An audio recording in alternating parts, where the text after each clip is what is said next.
Europe 1 13h. Avec Céline Giraud de 13h à 14h sur Europe 1. Vous, auditeurs, aussi vos réactions au 01 80 20 39 21 pour décrypter l'actualité aujourd'hui, Céline, avec vos deux chroniqueurs du jour, Georges Fenech, l'ancien juge d'instruction, et l'avocat et essayiste Gilles William Goldnadel. Bienvenue à bord à tous les deux. Merci. Vous êtes en forme ? Oui, ça va. Ça va. Vous m'avez l'air en tout cas bien en forme. Ouais. On va décrypter l'actualité. J'aimerais commencer avec vous sur cette mobilisation des chefs d'établissement et de la communauté éducative. On est 3 jours après la démission de ce proviseur de la cité scolaire Maurice Ravel dans le 20e arrondissement de Paris. Ce proviseur victime, je le rappelle, de menaces de mort en ligne après avoir demandé à une élève d'enlever son voile. Alors, avant de vous entendre, on va écouter Nicolas Bray. Il est proviseur du lycée Fénelon à Paris et représentant du syndicat SNPDEN, UNSA à Paris, et il regrette que les menaces continuent et que les actions pour faire face soient limitées. Ça se passe encore, ne soyons pas naïfs, ça se repassera, mais nous sommes là. On fera ce qu'on pourra, et puis après, ce qui nous échappe, ce qui sort du cadre de notre action, eh bien là, on devient des citoyens, mais ce qui nous semble important, c'est de jouer sur les 2 leviers qui sont pour nous, et la formation de nos jeunes, bien évidemment, et puis la question de l'action sur les réseaux sociaux. Il y a vraiment une question dans l'action des réseaux sociaux qui tourne autour de l'anonymat. Comment travailler sur la question des réseaux sociaux pour que les personnes qui, sous couvert d'anonymat, contreviennent à la loi, puissent tomber sous le coup de la loi et puissent être sanctionnées. Mais il y a une question d'apprentissage global de la société à l'utilisation des réseaux sociaux et au fonctionnement des réseaux sociaux. Voilà, Nicolas Bray, proviseur du lycée Fénelon à Paris, qui relance le débat autour de la maîtrise des réseaux sociaux, qui sont finalement le terreau de toutes ces menaces. Georges Fenech, peut-être sur cet appel à l'aide des proviseurs qui se rassemblent et qui se mobilisent pour soutenir ce professeur. Mais on les comprend parfaitement et on les soutient dans leur volonté de pouvoir être correctement, efficacement soutenus et protégés. Vous savez que les lycées, c'est du domaine de compétence des régions. Oui.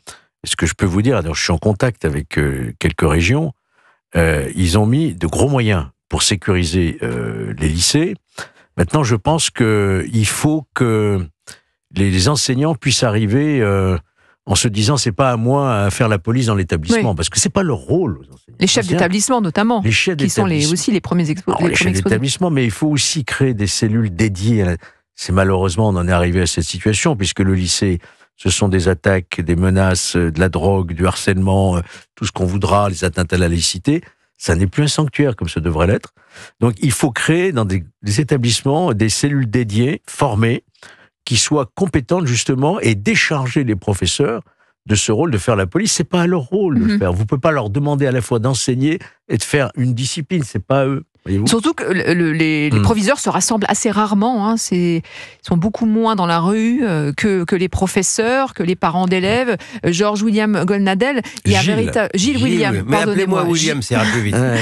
Gilles William Goldnadel, cette mobilisation, elle est rare et c'est aussi un appel à l'aide. Oui, enfin j'ai envie d'être un peu plus polémique. C'est-à-dire on paye, y compris le monde enseignant, paye 30 ans de cécité intellectuelle. C'est-à-dire c'est-à-dire que les syndicats d'enseignants n'ont pas voulu voir la réalité telle qu'elle était. Déjà l'insécurité, vous savez, il y a 30 ans, je me souviens que les syndicats d'enseignants n'aimaient pas qu'il y ait des policiers à l'extérieur des lycées. Il fallait pas avoir de flics. Déjà, c'était évidemment un parti pris très idéologique. De la même manière que beaucoup de syndicats d'enseignants, pas tous, mais beaucoup de syndicats d'enseignants ne voulaient, souvent encore ne veulent pas voir la montée de l'islamisme. Ils ne voulaient pas voir, ça je peux vous le dire, je m'en suis occupé professionnellement, ils ne voulaient pas voir l'antisémitisme islamique à l'école. Il y avait des profs qui vous expliquaient que quand un petit juif se faisait traiter de sale juif ou de petit juif dans la cour de récréation, c'était pas de l'antisémitisme. J'ai connu cette époque-là, il y a à peu près une vingtaine d'années. Donc aujourd'hui, on paye l'addition. On veut pas voir la montée du frérisme, des frères musulmans. Quand j'entends la personne que vous avez... Quand vous dites que vous avez connu cette époque, c'est-à-dire Non, mais vous avez eu des cas concrets en tant qu'avocat. en tant Vous avez qu'avocat, défendu des dossiers. j'ai défendu des familles, j'ai défendu, si ma mémoire est bonne aussi, une jeune fille qui avait été insultée, et puis finalement la directrice au tribunal avait un discours très émollient. La directrice de l'établissement. La directrice de l'établissement. Il faut comprendre ça. Franchement, c'était une forme d'aveuglement. Pourquoi, selon vous ? L'idéologie était très forte. Être contre l'islamisme, à l'époque, c'était être raciste. Vous savez, la cécité, elle vient de loin. Donc, quand j'entends, pardon de vous le dire là, on incrimine les réseaux sociaux. Oui. Et on a raison d'incriminer les réseaux sociaux. Il y a 30 ans, ils n'existaient pas. Oh, non, mais il n'y a pas que les réseaux sociaux. Moi, je suis intervenu en tant qu'avocat pour une enseignante, je crois, une prof d'espagnol dans le Midi. C'était à peu près la même chose que ce qui s'est passé. C'était une étudiante en classe qui n'a pas voulu enlever le voile. Un mot en a amené un autre. Les parents de la fille se sont mêlés. Et ensuite, il y a eu des menaces. Donc, ce qui s'est passé là, et qui éveille à juste titre, qui agite à juste titre des esprits, mais c'est ce qui se passe tous les jours que Dieu ou le diable fait. Georges Fenech. D'un mot pour compléter ce que dit Et on a une auditrice William, qui nous appelle. En fait, on a mis un peu sous le tapis cet entrisme du fait religieux au sein de l'école.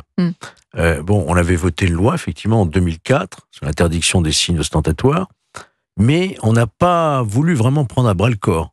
Et ça a commencé dans ces années-là. Et puis même avant, en 89, Creil, on s'en souvient, et le rapport Aubin de 2004 qu'on n'a pas voulu, effectivement...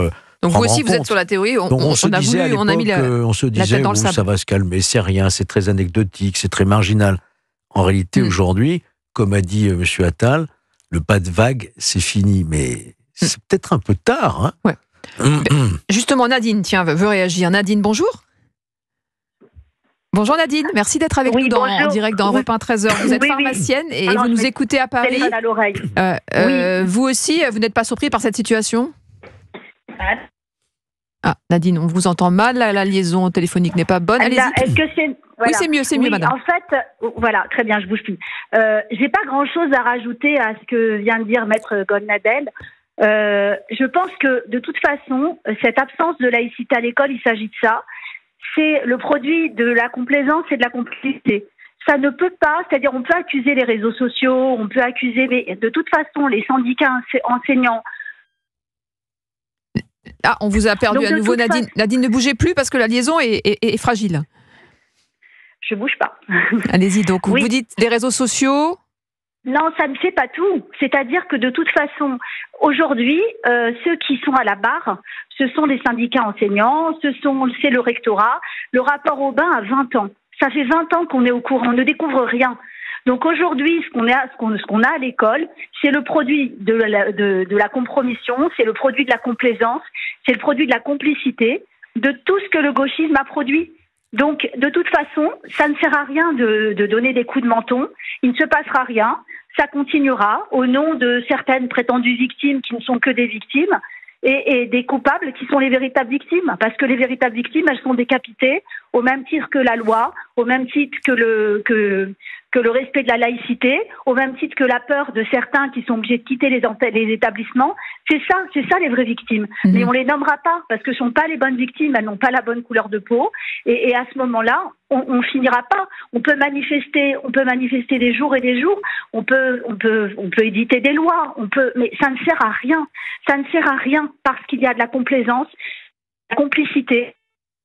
Parmi tous ces professeurs, il y en a beaucoup qui refusent de faire entendre cette voix et qui refusent d'appliquer la loi. Et de toute façon, la loi, elle ne sera pas appliquée tant qu'il n'y a pas un véritable changement. Et j'ai très peur que le changement, il se traduise aux urnes par le profond ras-le-bol de tous ceux qui en ont assez d'être piétinés comme on est piétiné, comme la laïcité est piétinée, comme la loi est piétinée et comme nos gosses sont piétinés et comme les profs sont décapités. On a compris votre message, effectivement, et ça rejoint ce que disait Gilles-William Goldnadel sur la cécité, l'aveuglement depuis plusieurs années. Ça fait plus de 20 ans que le frérisme grimpe. Alors maintenant, il y a la peur. Maintenant, il y a la peur. Maintenant, il y a la peur. Allez, on reviendra évidemment dans quelques instants sur les autres faits d'actualité, notamment cette sécurité renforcée autour des lieux de culte ce week-end de Pâques. À tout de suite sur Europe 1. Bon début d'après-midi avec Céline Giraud, dès 13h à 14h sur Europe 1.